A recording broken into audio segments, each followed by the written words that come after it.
my father came from Japan in 1905. He was 15 when he immigrated from Japan. He worked until he was able to actually build a store. Let me tell you a story in the form of a dream. I don't know why I have to tell it, but I know what it means. Close your eyes, just picture the scene as I paint it for you.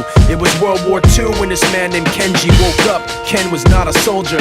He was just a man with a family who owned a store in LA. That day, he crawled out of bed like he always did, bacon and eggs with wife and kids. He lived on the second floor of a little store he ran. He moved to LA from Japan, they called him immigrant. In Japanese, he'd say he was called Issei. That meant first generation in the United States, when everybody was afraid of the Germans, afraid of the Japs, but most of all afraid of a homeland attack. And that morning, when Ken went out on the doormat, his world went black, cause right there, front page news, 3 weeks before 1942, Pearl Harbor's been bombed and the Japs are coming. Pictures of soldiers dying and running.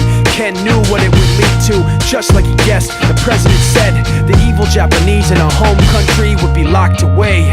They gave Ken a couple of days to get his whole life packed in 2 bags. Just 2 bags, couldn't even pack his clothes. Some folks didn't even have a suitcase to pack anything in, so 2 trash bags is all they gave them. And when the kids asked, "Mom, where are we going?" nobody even knew what to say to them. Ken didn't want to lie, he said the US is looking for spies, so we have to live in a place called Manzanar, where a lot of Japanese people are. Stop it, don't look at the gunman. You don't want to get the soldiers wondering if you're gonna run or not, cause if you run then you might get shot. Other than that, try not to think about it. Try not to worry about it being so crowded, cause someday we'll get out. Someday. As soon as war broke out, the FBI came and they just come to the house and